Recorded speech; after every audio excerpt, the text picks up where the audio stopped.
আজকে বই নিয়ে কথা বলতে চলে এসেছি। বই নিয়ে কথা বলা আসলে এ সময় খুব জরুরি।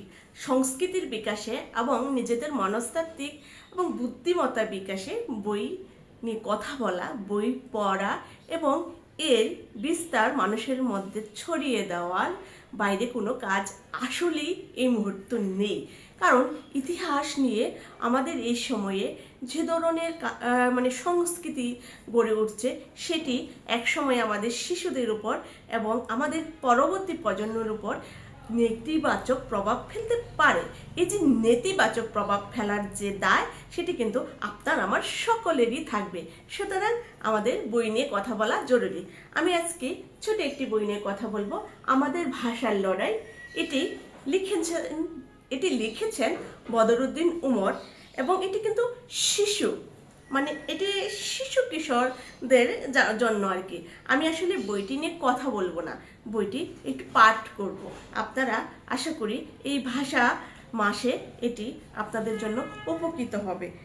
আমাদের ভাষার লড়াই বইটি প্রকাশ করেছে আপনার বিশ্ব সাহিত্য কেন্দ্র। এটি আপনারা জানেন, খুব ভালো একটি প্রকাশনা। আমি যদি একেবারে শুরু থেকেই বলি, বদরুদ্দিন উমর সম্পর্কে আপনারা জানেন উনি একজন রাজনৈতিক ব্যক্তিত্ব, লেখক, বুদ্ধিজীবী এবং ইতিহাসের সবচেয়ে গুরুত্বপূর্ণ ব্যক্তিত্ব যিনি জীবিত আছেন। আচ্ছা, আমি এখানে প্রথম থেকেই শুরু করছি। আশা করি আপনারা এটি দেখবেন এবং পরবর্তী ভিডিও পাওয়ার জন্য চ্যানেলটি অবশ্যই সাবস্ক্রাইব করে রাখবেন। পাকিস্তান আন্দোলন ও জনগণের আকাঙ্ক্ষা। দক্ষিণ এশিয়ায় যে অঞ্চলটিতে এখন বাংলাদেশ, ভারত ও পাকিস্তান নামে তিনটি পৃথক রাষ্ট্র রয়েছে, সেই অঞ্চলটি 1947 সালের 14ই আগস্ট পর্যন্ত ব্রিটিশ সাম্রাজ্যের অধীন ছিল। আশা করি আপনারা আস্তে আস্তে একটু শুনলে বুঝতে পারবেন যে আমাদের ইতিহাসের শুরুটা আমরা করছি। তখন তার নাম ছিল ভারত। 1757 খ্রিস্টাব্দে পলাশীর যুদ্ধে নবাব সিরাজউদ্দৌলার পরাজয় ঘটে। তারপর থেকে ব্রিটিশ রাজশক্তি দ্রুত গতিতে তৎকালীন ভারতীয় উপমহাদেশে যে রাজত্ব কায়েম করে 1947 সালের আগস্ট মাসে সেই রাজত্বের অবসান হয় এবং ভারতবর্ষ দুই ভাগে বিভক্ত হয়ে প্রতিষ্ঠিত হয় ভারত ও পাকিস্তান নামে দুটি পৃথক রাষ্ট্র। এই দুই রাষ্ট্র প্রতিষ্ঠার সময় শুধু যে ভারতবর্ষকে বিভক্ত করা হয় তাই নয়, ওই একই সময়ে বাংলাদেশ ও পাঞ্জাবকেও দুটি ভাগে বিভক্ত করে তাদের একটি অংশ ভারতে এবং অপর অংশ পাকিস্তানের অন্তর্ভুক্ত করা হয়। তার ফলে বর্তমান বাংলাদেশ নামে পরিচিত আমাদের এই দেশ তৎকালীন বাংলাদেশের পূর্বাঞ্চল পরিণত হয় পাকিস্তানেরই একটি অংশ এবং 1956 সালের সংবিধান অনুযায়ী তার নাম হয় পূর্ব পাকিস্তান। তাহলে আপনি বুঝলেন, আমরা বুঝতে পারলাম যে কিভাবে দুটি পৃথক রাষ্ট্র হয়। এটি আসলে শিশু কিশোর না, আমি মনে করি এটা আরেকটু বড়দেরও পড়া উচিত যারা আসলে ভাষা আন্দোলনের শুরুর যাত্রাটা জানতে চায়। ব্রিটিশ ভারতীয় রাষ্ট্রের অবসানের সাথে সাথে তৎকালীন ভারতবর্ষ এবং সেই সাথে বাংলাদেশ ও পাঞ্জাব বিভক্ত হয়ে দুটি পৃথক রাষ্ট্র কেন সৃষ্টি হলো সেটা ভালোভাবে বোঝা দরকার। ভারতবর্ষের বাসিন্দাদের মধ্যে সকলেই ব্রিটিশ শাসনের অধীনে হলেও তারা সকলে একই ধর্মীয় সম্প্রদায়ের লোক ছিলেন না। হিন্দু, মুসলমান, শিখ, জৈন, বৌদ্ধ, খ্রিস্টান ইত্যাদি অনেক ধর্মাবলম্বী লোক নিয়েই ছিল তৎকালীন ভারতবর্ষ। বিষয়টা হলো হিন্দু, মুসলমান, শিখ, বৌদ্ধ, খ্রিস্টান নিয়ে কিন্তু তৎকালীন ভারতবর্ষ ছিল। এটি কিন্তু খুবই গুরুত্বপূর্ণ একটা পয়েন্ট। এদের মধ্যে হিন্দু ও মুসলমানরাই ছিলেন প্রধান, কিন্তু তারাও কিন্তু ছিলেন, সেটি আমাদের অস্বীকার করা যাবে না।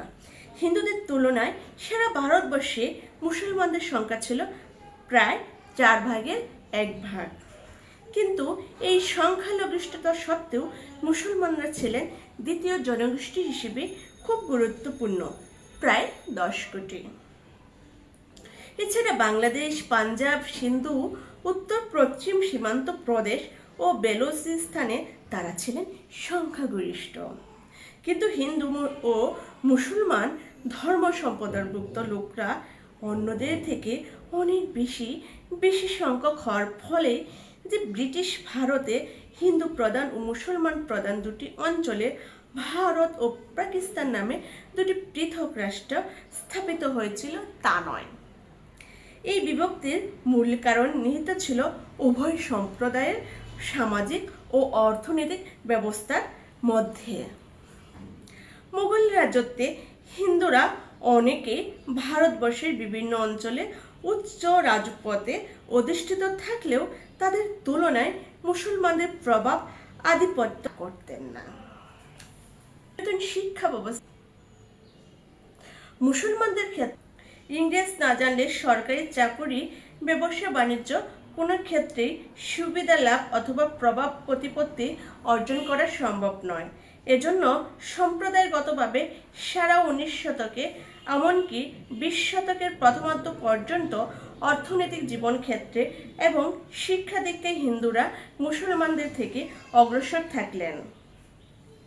বাংলাদেশি হিন্দু সম্প্রদায়ের অর্থনৈতিক প্রতিপত্তির উপর একটি কারণ ভূমি মালিকানার ক্ষেত্রে হিন্দুদের প্রাধান্য। এই প্রাধান্য 1793 খ্রিস্টাব্দে ব্রিটিশ শাসন প্রবর্তিত চিরস্থায়ী বন্দোবস্তেরই এক পরোক্ষ পরিণতি। চিরস্থায়ী বন্দোবস্ত প্রবর্তিত হওয়ার সময় জমিদারকে জমিদারি আয়ের অর্থাৎ ভূমি রাজস্বের 10 ভাগের 9 ভাগ সরকারকে দিতে হতো। সরকারকে মোট আয়ের এই পরিমাণ দেওয়ার ব্যবস্থা থাকায় অধিকাংশ জমিদারি রক্ষা করতে পারলেন না, কারণ রাজস্ব আদায়ে খরচ এবং অন্যান্য খরচ 10 ভাগ আয়ের 1 ভাগ দিয়ে চালানো তাদের পক্ষে অসম্ভব হলো। এর ফলে তারা সময় মতো সরকারকে নির্ধারিত পরিমাণ রাজস্ব দিতে অপারগ হলেন এবং তাদের জমি নিলামে উঠে অন্যের হস্তগত হলো। এই পরিবর্তনের সাথে সাথে নতুন জমিদাররা কৃষকদের থেকে বেআইনি আদায়ের মাধ্যমে নিজেদের আয়কে ক্রমাগত বাড়িয়ে নিতে থাকলো এবং সেক্ষেত্রে ইস্ট ইন্ডিয়া কোম্পানির শাসন কোনো বাধা সৃষ্টি না করে বরং জমিদারদের সহায়কই হলো। এভাবে জমিদারি হারানো ব্যক্তিদের মধ্যে হিন্দু মুসলমান দুই সম্প্রদায়ের লোকই ছিল, তারা সমানভাবে ক্ষতিগ্রস্ত হয়েছিল।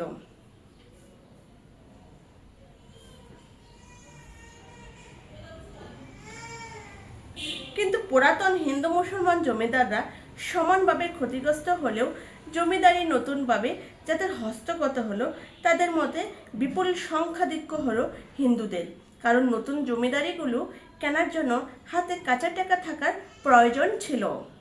এই টাকা তখন একমাত্র তাদেরই হাতে ছিল, যারা মহাজনী কারবার করত এবং মুৎসুদ্দি বা দালাল কর্মচারী হিসেবে ইংরেজ ব্যবসায়ী কোম্পানিগুলির সাথে জড়িত ছিল।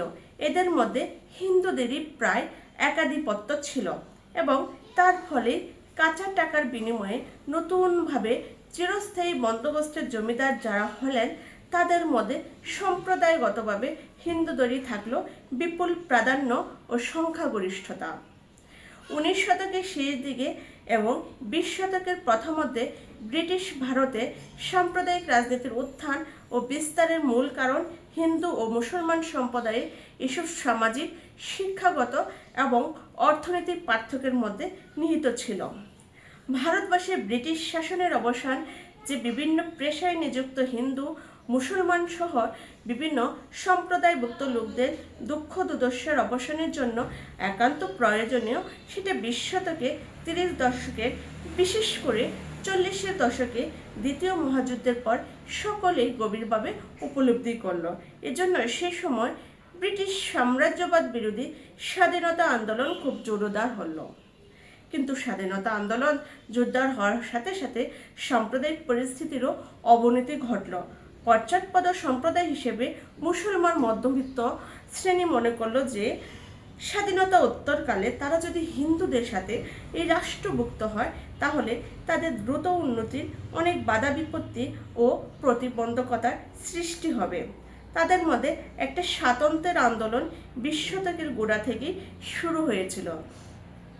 এই আন্দোলনের প্রথম অভিব্যক্তি ঘটেছিল চাকুরি, ব্যবসা বাণিজ্য ইত্যাদিতে সুযোগ সুবিধা দাবির মধ্যে। পশ্চাৎপদ সম্প্রদায় হিসেবে অগ্রসর হিন্দু সম্প্রদায়ের সাথে প্রতিযোগিতার সুবিধা করতে না পারেও উচ্চবিত্ত ও মধ্যবিত্ত হিসেবে তাদের পক্ষে সেই দাবি স্বাভাবিক ছিল। কিন্তু অন্যদিকে অগ্রসর হিন্দু সম্প্রদায়ভুক্ত মধ্যশ্রেণীর লোকদের সুযোগ সুবিধা মুসলমানদের এই দাবির ফলে সংকুচিত হওয়ার সম্ভাবনাময়।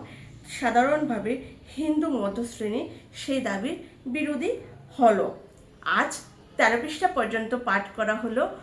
আশা করি আপনাদের ভালো লাগবে এবং এ সম্পর্কে আরও ভিডিও পেতে অবশ্যই চ্যানেলটি সাবস্ক্রাইব করে রাখবেন। সবাই অনেক আনন্দে থাকুন।